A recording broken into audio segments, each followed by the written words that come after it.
آسمان سے کچرا برس رہا ہوتا ہے۔ ایسا لگ رہا ہوتا ہے جیسے پورے شہر پر کوڑے کی بارش ہو رہی ہو۔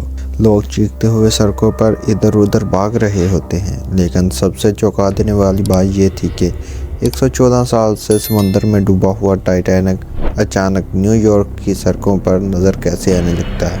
آخر یہ سب کیوں ہو رہا ہے اور کون کر رہا ہے؟ کہانی شروع ہوتی ہے ایک عام سے سمندر کے منظر سے، جہاں ایک مچھیرا پانی پی کر پلاسٹک کی خالی بوتل سمندر میں پھینک دیتا ہے۔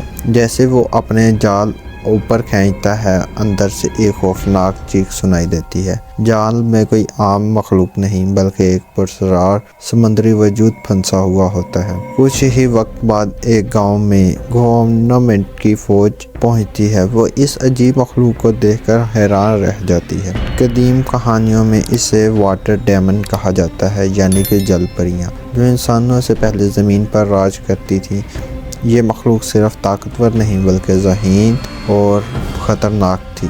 اس کے جسم کے نیچے ایک خاص موتی ملتا ہے جو کسی ریکارڈنگ ڈیوائس جیسا لگتا ہے۔ اس سے یہ ثابت ہو گیا کہ یہ مخلوق سوچنے سمجھنے کی صلاحیت بھی رکھتی ہے۔ اس ٹیم میں شامل ایک عام سا سرکاری ملازم بکلی تھا، جو اصل میں اس مشن کے لیے منتخب ہی نہیں ہوا تھا۔ اس مخلوق کے لیے دل میں بڑی ہمدردی سے محسوس کرتا ہے اور اس کی لاش کے سامنے خاموشی سے دعا کرتا ہے۔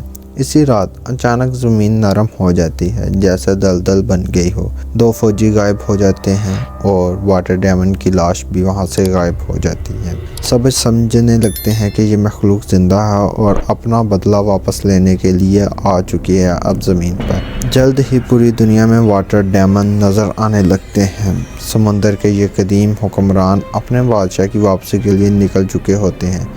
دنیا میں خوف پھیل جاتا ہے، آتنک، تباہی، اور سب لوگ ڈر جاتے ہیں کہ یہ کیا ہو رہا ہے زمین پر۔ بالآخر انسان اور پانی کی قوم کے درمیان میٹنگ رکھی جاتی ہے۔ حیرت کی بات یہ ہے کہ جل دیو یعنی کہ واٹر ڈیمن انسانوں کی زبان میں بات کر سکتے ہیں۔ وہ انسانوں کے سمندر کو آلودہ کرنے پر سخت ناراض ہوتے ہیں اور مردہ آبی جانوروں کو بطور تحفہ پیش کرتے ہیں۔ وہ کہتے ہیں کہ صرف ایک انسان ہے جو مرنے والوں کا احترام کرتا ہے، بکلی، اس لیے وہ انسانوں کی نمائندگی کے لیے بکلی کو چنتے ہیں۔ میٹنگ میں بکلی دل سے بولتا ہے اور مان لیتا ہے کہ انسان خود غرض ہیں اور زمین کو تباہ کر رہے ہیں۔ اس سچائی سے واٹر ڈیمن متاثر ہو جاتے ہیں، مگر ساتھ ہی ایک سبق سکھاتا ہے۔ اچانک شہری کی بجلی گل ہو جاتی ہے اور آسمان سے سمندری کچرا برسنے لگتا ہے۔ پلاسٹک، جال، بوتلیں اور یہاں تک کہ ٹائٹینک کا ملبہ بھی شہر میں آ گرتا ہے۔ یہ انسانیت کے لیے آخری وارننگ ہوتی ہے۔ آخرکار دونوں فریق دوبارہ بات چیت کرتے ہیں، جس میں انسان اور واٹر ڈیمن شامل ہیں۔ واٹر ڈیمن کچھ شرطیں رکھتے ہیں، جو وہ شرطیں ہیں: نمبر 1 پہ سمندر اور دریاؤں میں آلودگی فوراً بند کی جائے۔ انسان اور پانی کی قوم کی حدود طے کی جائے۔ اگلی میٹنگ زمین کے سب سے گہرے سمندری گڑھے میں ہوگی، یعنی کہ سمندر کے اندر ہوگی، جہاں انسانوں کی جدید ترین سب مرین بھی نہیں پہنچ سکتی ہیں۔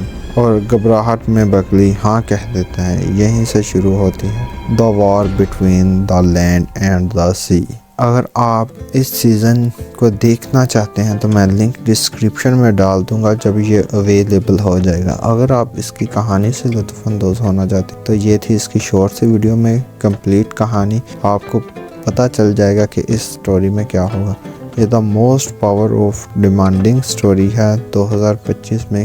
کوئی اگر سیزن پسند آیا تو مجھے یہ والا پسند ہے۔ میرے خیال سے IMDb کو اس پہ جو ریٹنگ دینی چاہیے وہ 10 آف 10 ہی دینی چاہیے۔ تو ملتے ہیں کسی نیکسٹ ویڈیو میں، تب تک کے لیے اللہ حافظ۔